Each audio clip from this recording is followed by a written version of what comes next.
America Pakistan में सरमायाकारी करने पर तैयार है। MOU के लिए अमेरिकी वफ़द पाकिस्तान पहुंच चुका। वज़ीर आज़म शहबाज शरीफ ने न्यूयॉर्क में मीडिया से गुफ्तगू कहा। सदर ट्रंप से मुलाकात बहुत हौसला अफजा थी। अमेरिकी सदर से तजारत, मादनियात, माईशत, AI और दहशतगर्दी पर बात हुई। टैरिफ के मामले पर सदर ट्रंप का शुक्रिया अदा करते हैं। पाक अमरीका तजारती माहदे बाहमी मफादात के तहत होंगे। शहबाज शरीफ मजीद बोले, मुल्क की माशी सूरत हाल निचली सतह पर मुस्तहकम हो चुकी। समंदर पार पाकिस्तानी अजीम सफ़ीर रवा साल 38.5 अरब डॉलर मुल्क भिजवाए। वज़ीर आज़म शहबाज शरीफ दौरे अमरीका मुकम्मल करके जनेवा रवाना। शहबाज शरीफ जनेवा से लंदन पहुँचेंगे।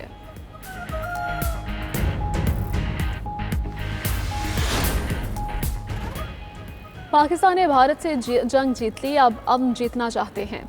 वज़ीर आज़म शहबाज शरीफ का अक़वाम मुत्तहिदा में तारीख़ी खिताब। UN जनरल असम्बली में खिताब करते हुए वज़ीर आज़म ने कहा कि पाकिस्तान ने भारत के 7 जंगी तैयारों को मलबे का ढेर बनाया। सदर ट्रंप मुदाखलत ना करते तो मुकम्मल जंग के नताइज तबाहकुन हो सकते थे। पाक भारत जंग रुकवाने पर ट्रंप अमन के नोबेल इनाम के मुस्तहिक हैं। पाकिस्तान अमन चाहता है लेकिन दिफा पर कभी समझौता नहीं करेगा। वो दिन भी दूर नहीं जब मकबूजा कश्मीर में भी भारतीय जुल्म का दौर ख़त्म होगा। वज़ीर आज़म ने मजीद कहा कि सिंतास माहदे की खिलाफ वर्जी जंग तस्वुर हो गई। शहबाज शरीफ ने इसराइल को भी आईना दिखा दिया। कहा, इसराइली बर्बरियत तारीख का स्याह तरीन बाब है। फ़लस्तीन मजीद इसराइल की क़ैद में नहीं रह सकता।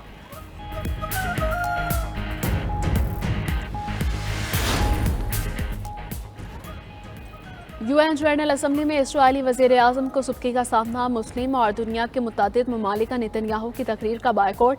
इसराइली वज़ीर आज़म आए तो चंद एक के सिवा जनरल असम्बली का हॉल खाली हो गया। मंजर देखकर इसराइली वज़ीर आज़म परेशान और बेचैन नजर आए। नेतन्याहू की तकरीर के दौरान न्यूयॉर्क की तारीख का सबसे बड़ा मुजाहिरा।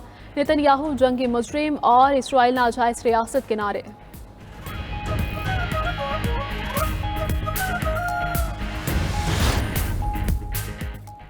अक़वाम मुत्तहिदा का ईरान पर तमाम पाबंदियां दोबारा बहाल करने का ऐलान। रूस और चीन की पाबंदियों में ताख़ीर की करारदाद सलामती कौंसिल में नाकाम।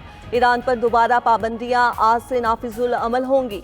ईरानी वज़ीर ख़ारजा अब्बास अरागची बोले, ईरान ने एटमी प्रोग्राम पर सिफारतकारी से कभी इनकार नहीं किया।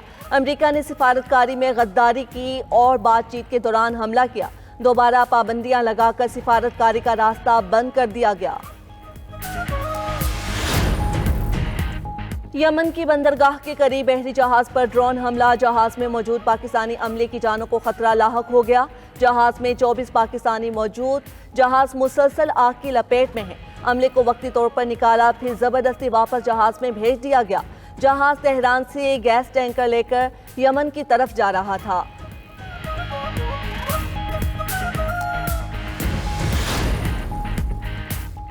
PTI की आज पेशावर में जलसे के लिए हिकमत अमली तैयार। PTI पंजाब की चीफ ऑर्गेनाइजर आलिया हमजा ने तंजीमों को अहदाफ दे दिए।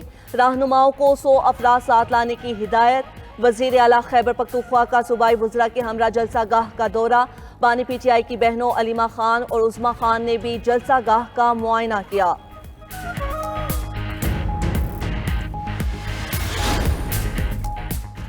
गजा फलोटेला के मुंतजमीन का इसराइल की बहरी नाकाबंदी तोड़ने का ऐलान। इमदाद चर्च के हवाले करने की इटली की दरख्वास्त मुस्तरद कर दी। मुंतजमीन का कहना है फलोटेला आइंदा हफ्ते गजा पहुंचने की कोशिश करेगा। इसराइली हुकाम बोले, काफिले को गजा पहुंचने से हर सूरत रोका जाएगा।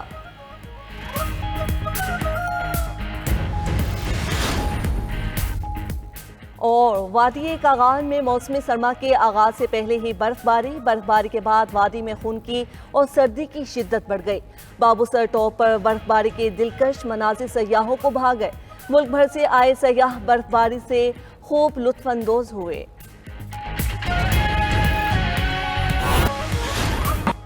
अक़वाम मुत्तहिदा की जनरल असम्बली में इसराइली वज़ीर आज़म को सुबकी का सामना। मुस्लिम, अरब और दुनिया के मुतादिद ममालिक का नेतन्याहू की तकरीर का बॉयकॉट।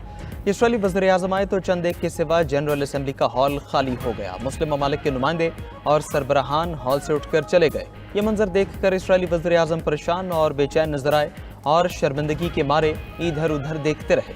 खाली कुर्सियों से खिताब भी इसराइली वज़ीर आज़म धमकियाँ देते रहे। कहा कि यरगमाली को रिहा न किया गया तो तुम्हें मार देंगे। 48 कैदी अभी गजा में मौजूद हैं। नेतन्याहू ने मजीद कहा कि इसराइल 2 रियासती मंसूबे पर यकीन रखता है।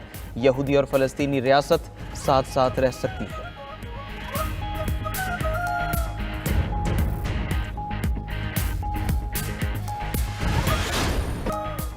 नेतन्याहू की तकरीर के दौरान न्यूयॉर्क की तारीख का बड़ा मुजाहरा। इस्राएली वज़ीर आज़म के खिताब के दौरान अक़वाम मुत्तहिदा के सामने फ़लस्तीनी और अमरीकी शहरियों का बड़ा एहतजाज। मुजाहरीन में यहूदी शहरियों की बड़ी तादाद शामिल। नेतन्याहू को जंगी मुजरिम करार देकर इसराइल नाजायज़ रियासत के नारे। मुजाहरीन ने न्यूयॉर्क की मुतादिद शाहराहों को आर्जी तौर पर बंद कर दिया। कहा कि बहुत हो गया, अब इसराइल और इसकी झूठी जंग को नहीं मानते। मुजाहरीन का अक़वाम आलम से गज़ा में फौरी जंग बंदी कराने का मुतालबा।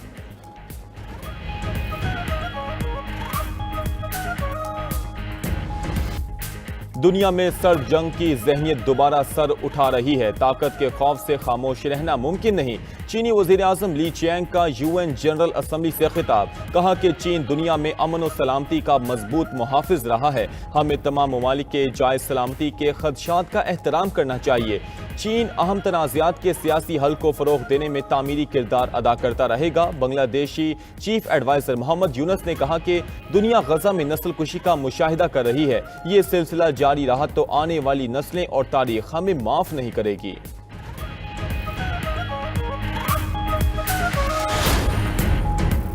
ईरान एटमी प्रोग्राम पर सिफारतकारी के लिए तैयार है। ईरानी वज़ीर ख़ारजा अब्बास अराग़ची का अक़वाम मुत्तहिदा की सलामती कौंसिल से खिताब। कहा, ईरान ने अमरीका के साथ बातचीत से कभी इनकार नहीं किया। अमरीका के साथ मुज़ाकरात शुरू किए तो हमारी एटमी तनसीबात पर हमला कर दिया गया।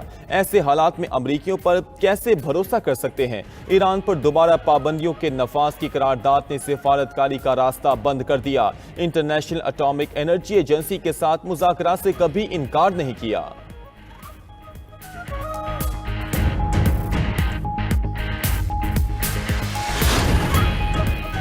गजा में इसराइली जारहियत का सिलसिला जारी। सुबह से मजीद 51 फलस्तीनी शहीद, मुतादिद जख्मी हो गए। इसराइली फौज ने इमदाद के मुंतजिर 2 बच्चों समेत 11 अफराद को शहीद कर दिया।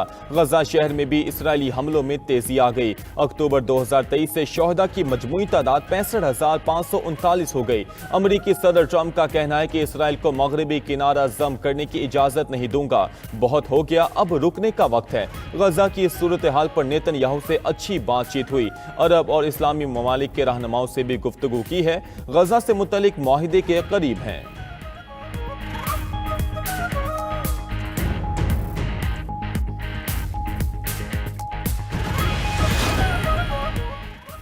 हमास के बाद गजा के इंतजामी उमूर साबिक बरतानवी वज़ीर आज़म टोनी ब्लेयर के हवाले किए जाने का इम्कान। इसराइली मीडिया के मुताबिक टोनी ब्लेयर की क़यादत में नई इंतजामिया 5 साल तक गजा की तामीर नौ देखेगी।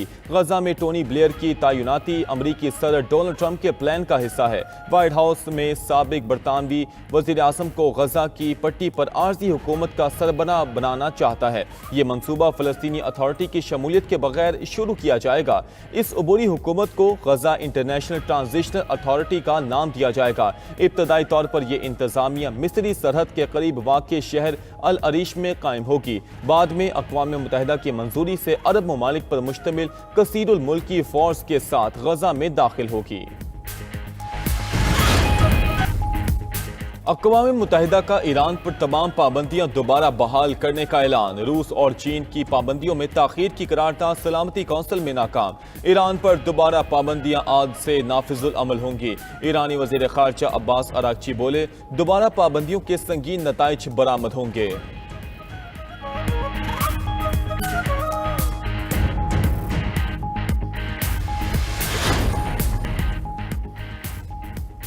हिज़्बुल्लाह रहनुमा हसन नसरुल्लाह की शहादत का 1 साल मुकम्मल।